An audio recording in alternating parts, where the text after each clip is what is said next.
Probablemente, cuando piensas en Egipto, te vienen a la mente sus pirámides, sus templos milenarios o su rica historia antigua.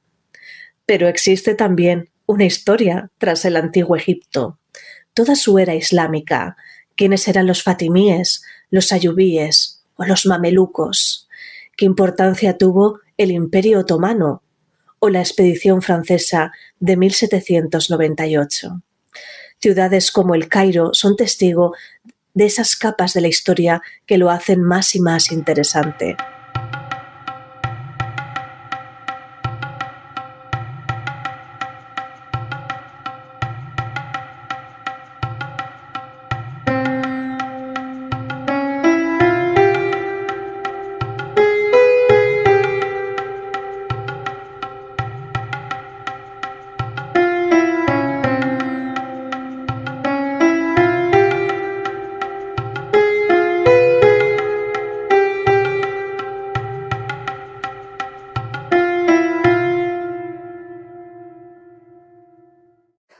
Hola, bienvenidos y bienvenidas al Soplo de Heket. Yo soy Alasne de Orol y hoy vamos a hablar de una parte también muy interesante de la historia de Egipto y que suele pasar más desapercibida. Y es qué pasa en toda esa época del Egipto islámico.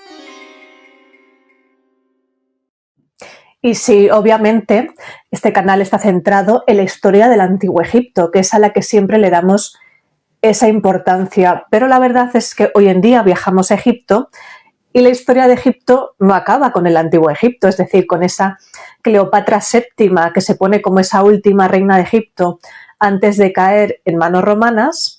La historia continúa. Y cuando hablábamos de la historia del desciframiento de la piedra de Rosetta y hablábamos de Champollion, hablamos de cómo en ese templo de Philae, en ese templo dedicado a la diosa Isis, se encuentra esa última inscripción jeroglífica del año 394 de nuestra era. Y de cómo a partir de ahí ese conocimiento de la lengua de los antiguos egipcios se va perdiendo. En el año 551 Justiniano cierra el templo y en el 553 es Teodosio quien proclama el templo de Philae, que estaba dedicado a la diosa Isis, como iglesia cristiana, bajo la advocación de San Esteban. Es por ese motivo, vemos esas capas de la historia cuando vamos a visitar ese templo de Isis en Philae, que por cierto es uno de los que se movió durante la construcción de la presa de Asuán, pues se convierte en iglesia cristiana y es por eso cuando lo vemos, por ejemplo, esas cruces cristianas que nos impactan tanto, ¿no? De esas diferentes capas de la historia que han ido pasando por ahí. Y lo cierto es que en este momento, cuando se empieza a perder, ya se pierde ese conocimiento de los jeroglíficos y también la religión antigua cristiana, la religión de los antiguos egipcios con sus dioses, etcétera, es considerada pagana por estos cristianos y la población de Egipto se convierte por obligación obligatoriamente al cristianismo, se convierten todos en cristiano. Es por ese motivo cuando en el siglo VII, más o menos en el año 640, entran los musulmanes, a los egipcios les conocían como coptos. La palabra copto en realidad significa egipcio. Pero ¿qué pasa? Que cuando entran los musulmanes, en ese momento todos los egipcios eran cristianos por este motivo que hemos dicho. Con lo cual, al final se asoció la palabra copto, que realmente es, que viene del griego, realmente viene a decir egipcio, se les relaciona con el cristianismo porque eran cristianos en ese momento. Por eso hoy en día sigue habiendo, aunque la religión mayoritaria evidentemente es la musulmana, existe un porcentaje muy importante de cristianos coptos en Egipto, se les llama coptos por ese motivo, porque cuando entran los musulmanes eran cristianos. Bien, y ahora vamos a empezar desde aquí toda esta historia del Egipto islámico, que es también muy interesante y que siempre está un poquito relegada, ¿no? Es como que no se estudia o no se entiende, y también me parece muy interesante porque al final cuando visitas un país, aunque te interese mucho más, por ejemplo, la historia del Antiguo Egipto, que también dentro de la historia del Antiguo Egipto tenemos muchísimas épocas diferentes, pues al final también esto es una época importante que marca parte de la identidad de lo que es hoy el país cuando lo visitamos.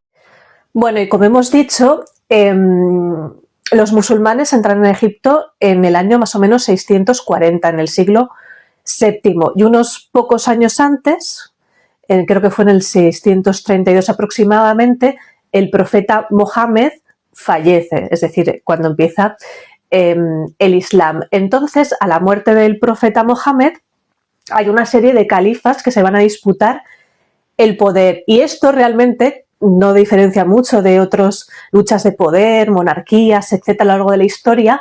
Va a haber una lucha de poder y aquí se van a producir asesinatos, envenenamientos, etcétera. Umar, que era como el candidato, muere asesinado. Y entonces había otro candidato, que es el de los omeyas, que va a ser algo muy importante, pero luego otro de los candidatos era Ali. ¿Y quién era Ali? Pues era el marido de Fatma. Y quedaos con esto porque luego vamos a ver una época muy importante en Egipto, que es la era de los fatimíes, y se llaman fatimíes por Fátima o Fatma, que es la hija primogénita del profeta. Son los seguidores o partidarios de Fátima, o en realidad también, claro, de su marido. Podría haber sido ella, ¿no?, la que se alzase con el poder, pero no. En este caso era su marido Ali, que a la vez también era primo, tampoco es una sorpresa, del profeta. Bien, pues el candidato omeya, que es el que un poco iba a ser el candidato a sustituir este califa, pues al profeta, es asesinado y sustituido por Ali, por el marido de Fatma, que es la hija del profeta, que es la primogénita. También había tenido hijos varones que fallecen, entonces ella se queda, Fátima, como, digamos, la única superviviente, ¿no?, de este profeta Mohammed. Bueno, una cosa también interesante de saber es que los que luego van a ser fatimíes, estos seguidores de Fátima, de la hija, la primogénita del profeta, o en realidad también de su marido Ali, que es realmente el que iba a gobernar, son chiíes. Actualmente, como sabemos, el Islam se divide fundamentalmente en dos ramas, que son los suníes, que son como el 80% de todos los musulmanes que hay en el mundo son suníes, y luego están los chiíes, que son aproximadamente el 20%, es decir, son minoría. Por ejemplo, actualmente los persas en Irán son chiíes. Y una cosa también curiosa, que esto viene a cuento, os quería contar, es que actualmente el máximo representante de los musulmanes suníes, es decir, de la gran mayoría, que ahora no me acuerdo el nombre, pero luego es Al-Tayeb, sería un poco la figura como el Papa, que no existe para ellos, como para los cristianos, pues en los musulmanes suníes, digamos, la máxima representación, figura religiosa. Pues es de Gurna, no sé si sabíais, de Gurna, del West Bank de Luxor, de ahí, de esta necrópolis tebana llena de tumbas del Antiguo Egipto, pues de ahí es el máximo representante religioso actual de los musulmanes suníes. Y, por cierto, aunque él, me imagino que ahora estará en el Cairo, en la sede en Al-Azhar, es el gran jeque de Al-Azhar o el gran imán de Al-Azhar, pues él se crió, nacido y criado en Gurna, y su familia sigue estando ahí en Gurna, en el West Bank de Luxor. Bien, esto venía a que los fatimíes, y también Ali y Fátima, eran chiíes. Bien, pues aunque este califa, que era el que iba a suceder al profeta, que era omeya, es asesinado y sustituido por Ali, realmente hay otros omeyas que vienen un poco a reclamar ese trono. Hay como un poco de lucha entre los omeyas y los seguidores de Ali. Luego, una cosa curiosa es que cuando se vence a los omeyas, hay un superviviente omeya, y ese superviviente omeya, ¿dónde se va?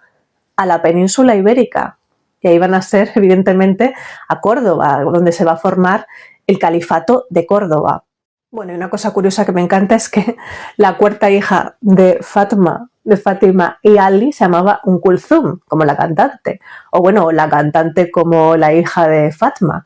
Ya sabéis que la cantante Kulthum es una institución en Egipto, fue una cantante famosísima, conocida como el Astro de Oriente, o la Cuarta Pirámide. Cuando falleció hace unos 50 años, vamos, su funeral, que lo podéis ver en YouTube, fue algo así como un funeral de Estado.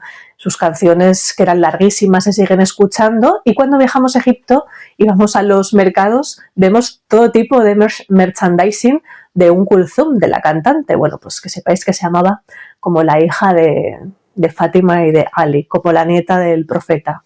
Pues bueno, un poco resumiendo así, porque evidentemente es un poco lioso, es un poquito Juego de Tronos toda esta historia de los califas en esta época.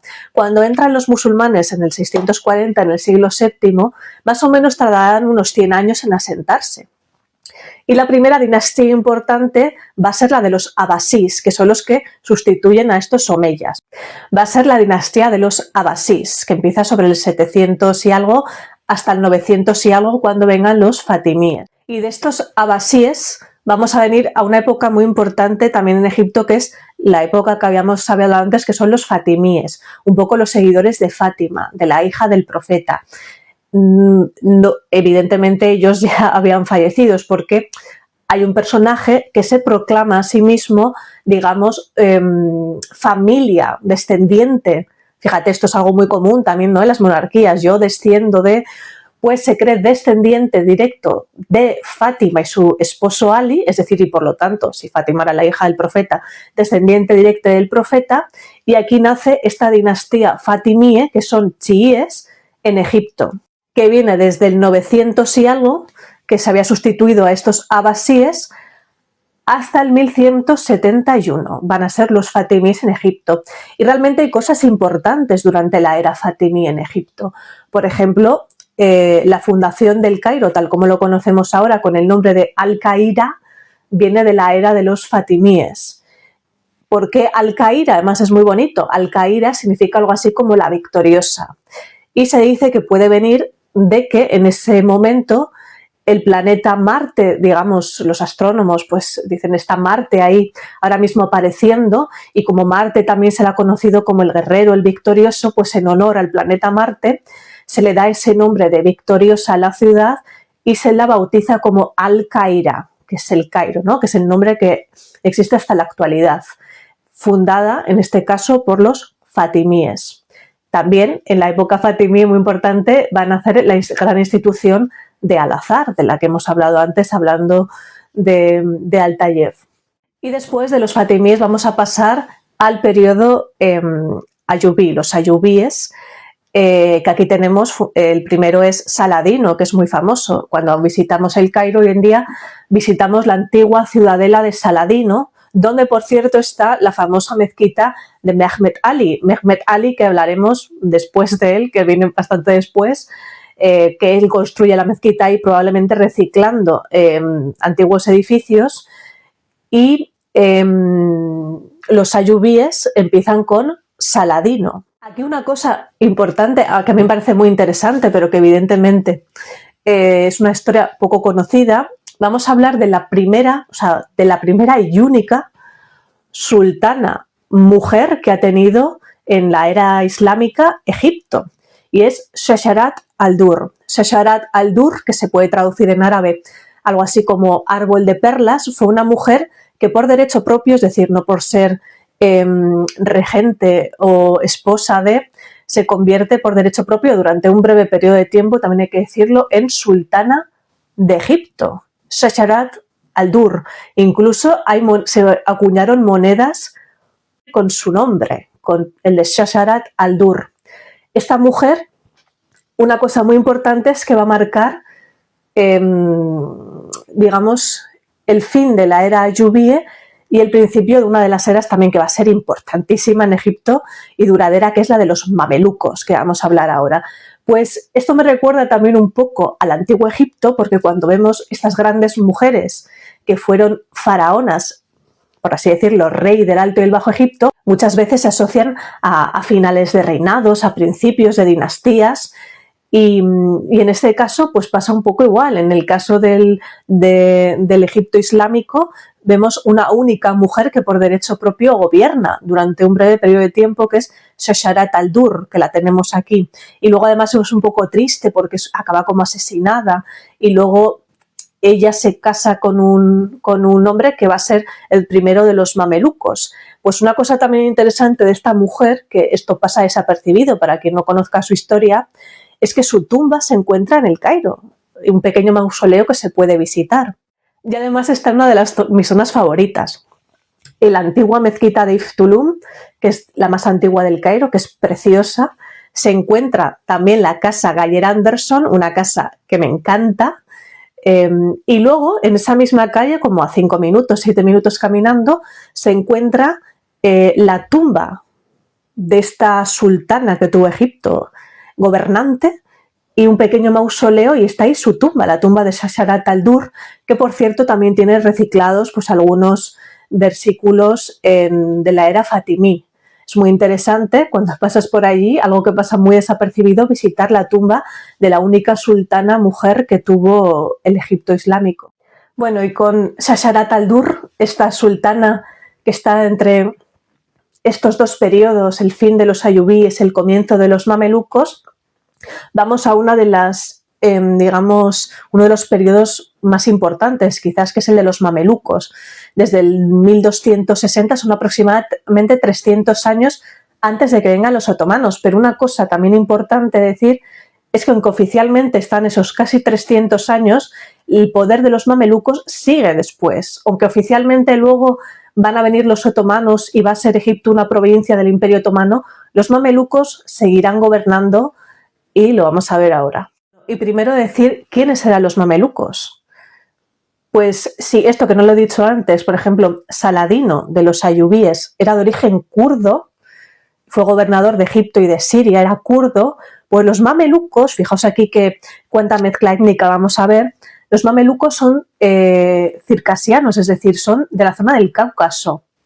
Ese es su origen étnico, también puede ser algunos turcos, incluso de Mongolia, pero sobre todo eran circasianos, eran esclavos, eran mercenarios, y vamos a ver la importancia que van a tener estos personajes, los mamelucos, en la historia de Egipto. Bueno, y como hemos dicho, aunque esta era mameluca, que oficialmente son casi 300 años, hasta el 1517, el poder de los mamelucos no acaba aquí, y aunque a partir del 1517 Egipto pasa a ser una provincia del Imperio Otomano y oficialmente quienes gobiernan son los otomanos, el poder mameluco de esta casta militar, como hemos dicho, estos mamelucos originalmente, étnicamente, eran circasianos, es decir, eran como esclavos, mercenarios del Cáucaso, pero muy bien entrenados militarmente, se convierten en una casta militar. Y realmente su poder seguirá afianzado en Egipto, aun siendo ya el Imperio Otomano. Y es, por ejemplo, en el siglo XVIII es cuando vamos a ver dos grandes líderes mamelucos. Siempre también una cosa que tienen es que están como divididos, dos grandes líderes mamelucos que se van a enfrentar al sultán. Y son Murad Bey e Ibrahim Bey. Bien, pues si estos dos líderes, digamos, mamelucos, que estaban divididos en estos dos líderes, se van a rebelar contra el sultán, cuando llegamos al año 1798 ocurre algo muy importante. Por aquí tengo yo mi figurita, mi soldadito de plomo de Napoleón en la conquista de Egipto, y es que los franceses en el año 1798, esto es algo muy importante en la historia de Egipto, deciden hacer una incursión. Este mismo año, de hecho, hay una batalla que es la Batalla de las Pirámides de 1798, donde Napoleón Bonaparte vence a los mamelucos, que todavía tampoco se van a ir, cuidado, se van a quedar muy debilitados, pero van a seguir ahí. Ahora lo veremos hasta cuándo. Esta expedición de Napoleón, de la cual hemos hablado varias veces en el canal, porque es muy importante desde el punto de vista de la egiptología y la egiptomanía. De hecho, la egiptología, que nace con el desciframiento de la piedra de Rosetta, es en parte gracias a sucesos que ocurren en esta conquista e incursión que hace Napoleón en el 1798. Bien, cuando entra Napoleón, que por cierto viene acompañado de un grupo de sabios, los famosos savants, expertos en diferentes disciplinas, arquitectos, geógrafos, que vienen a estudiar también Egipto. De hecho, de estos savants es muy importante, después van a escribir, es muy importante este libro, el de Descripción del Egipto. Descripción del Egipto, donde estos sabios ponen todos los conocimientos adquiridos que han podido ver e investigar in situ en Egipto, plasmarlo en este libro, que por cierto también tiene unas ilustraciones preciosas, que ahí tengo una del templo de Dendera, de Vivant Tenno. Bien, pues un año después, en 1799, en los trabajos, unas maniobras que se estaban realizando, un general de Bonaparte, de nombre Bouchat, en la ciudad de Rashid, que realmente se llama Rashid, luego no sé por qué le pusieron Rosetta, pero es Rashid, pues se encuentra una piedra cuya peculiaridad es que está inscrita en 3 sistemas de escrituras diferentes. Son 2 lenguas, el antiguo egipcio y el griego, pero en 3 sistemas de escritura.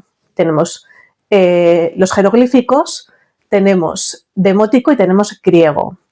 Y luego estos sabios, estos savants, se habían ocupado en copiar bien toda la inscripción de la piedra, en dibujarla, en intentar recabar toda la información que pudiesen, porque poco después van a capitular frente a los ingleses, que les van a vencer, y entonces los ingleses, ¿qué hacen?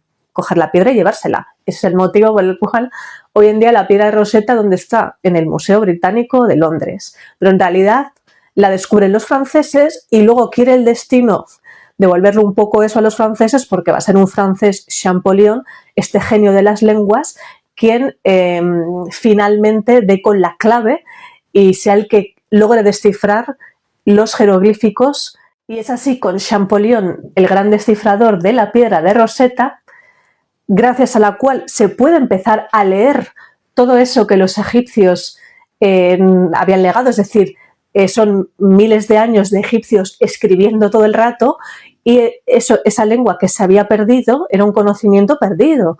O sea, tú ibas a Egipto y podías maravillarte, ver esos jeroglíficos que parecían pues símbolos misteriosos, pero no sabías que eso era un sistema de escritura, que era un lenguaje y que estaba hablando. Gracias a ese desciframiento se puede empezar a leer todo, y gracias a eso es el inicio de lo que conocemos como egiptología, la ciencia que estudia el antiguo Egipto.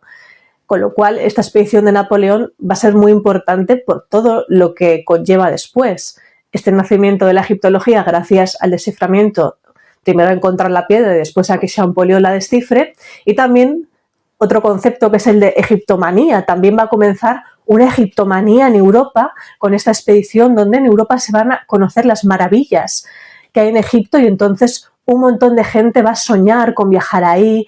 El arte también se va a inspirar en el antiguo Egipto, y empieza un poco pues esta manía, este amor también por el antiguo Egipto, y muchos viajeros van a empezar a ir.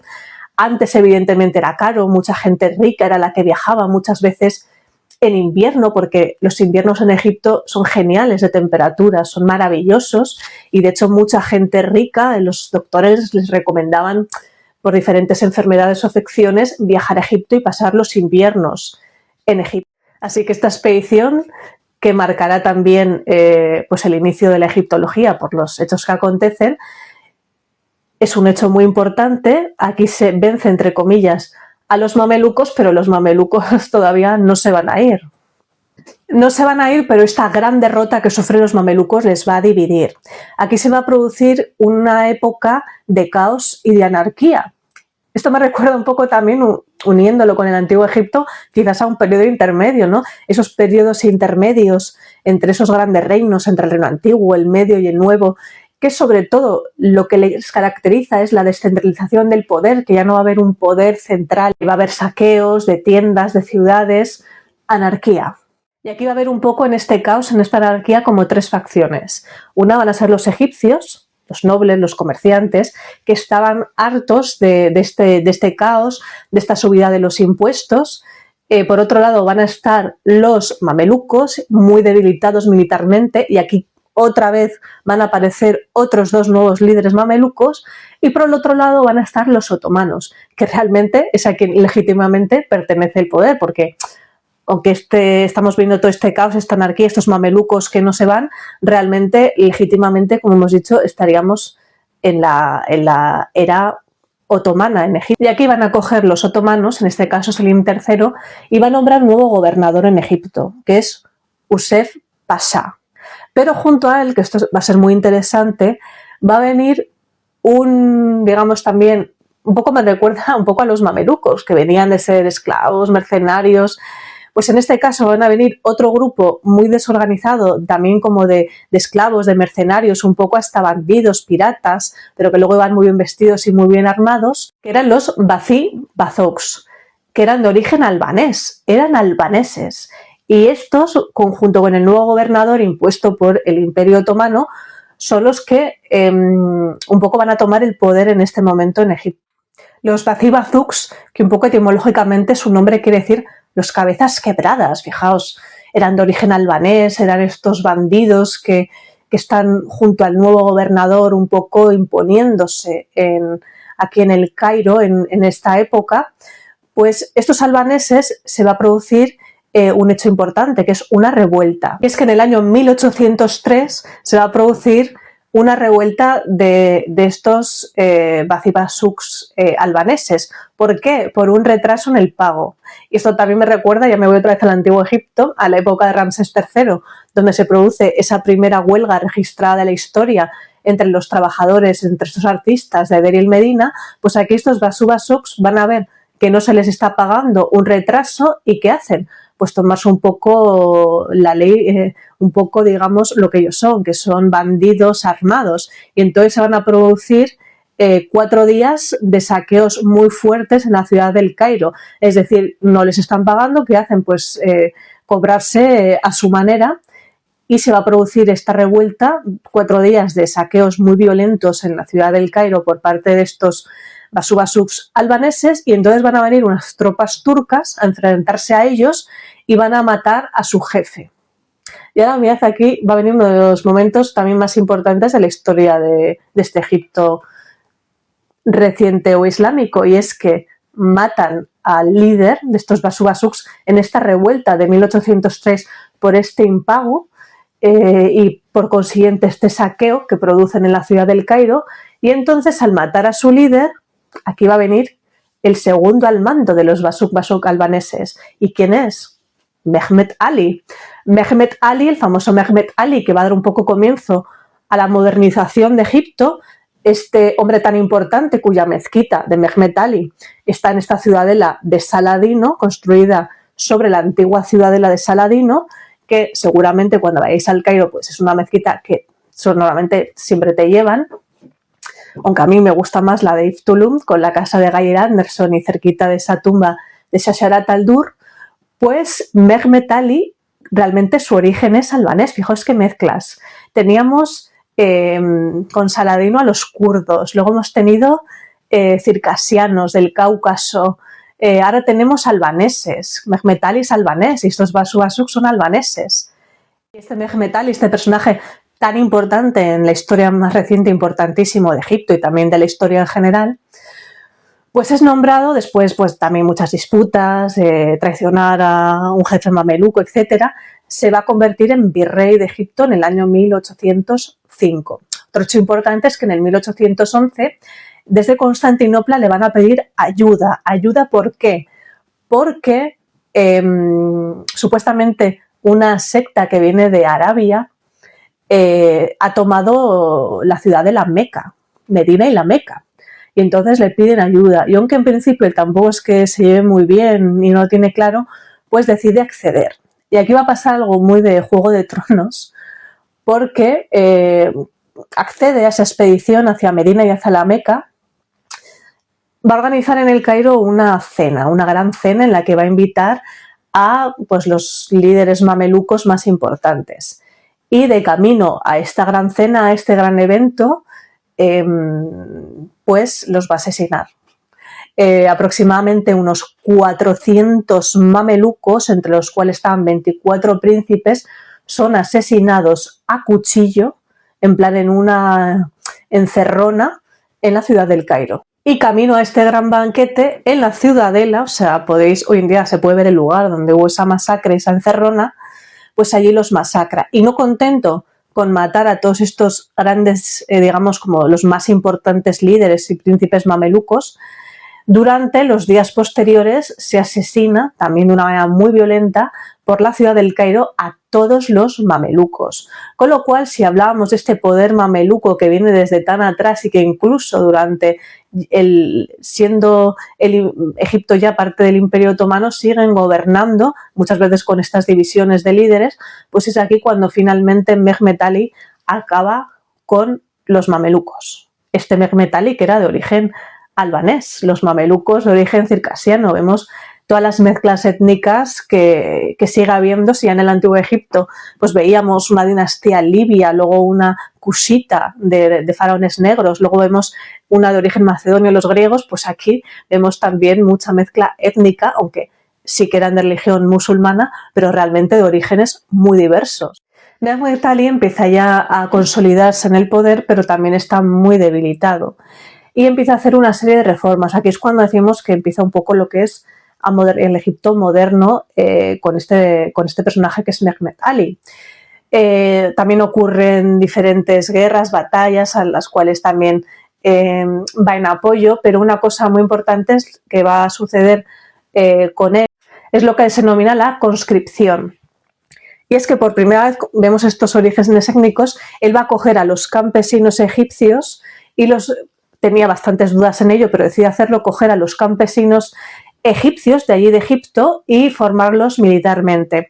Pero también va a llevar a cabo una serie de reformas muy importantes en el país desde el punto de vista económico, social, y también de ahí también es importante que va a tomar ejemplo del modelo francés cuando habían estado en la famosa expedición.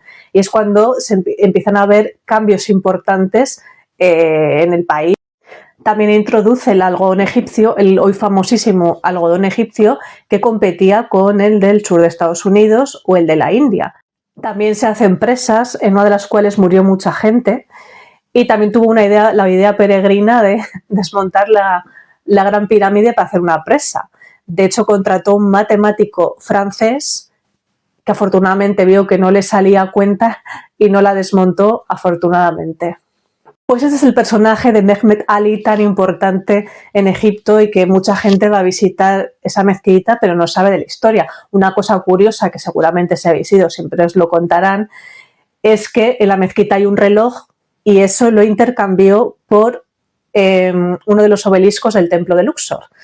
En el templo de Luxor, el obelisco que falta, según entras, que está en la Plaza de la Concordia de París, se lo cambió Mehmet Ali, tuvo esa gran idea, por un reloj que está en su mezquita, que por cierto, según cuentan, nunca funcionó, con lo cual fue un maltrato seguro. Y siempre dicen eso de, ay, pero él no era egipcio, era otomano, ya, y que, bueno, era quien gobernaba en ese momento. O sea, la historia de Egipto, como vemos, ha sido gobernado ya desde el antiguo Egipto por gentes de diferentes procedencias en muchas ocasiones. Bueno, y hasta aquí el vídeo de hoy. Espero que os haya gustado, os haya parecido interesante un poco completar la historia de Egipto, que también es historia de Egipto, aunque no está dentro de la historia del antiguo Egipto, y que cuando viajéis a ciudades como el Cairo, pues podáis apreciar un poco estas capas de la historia tan interesantes que han acontecido en una ciudad que es la madre del mundo.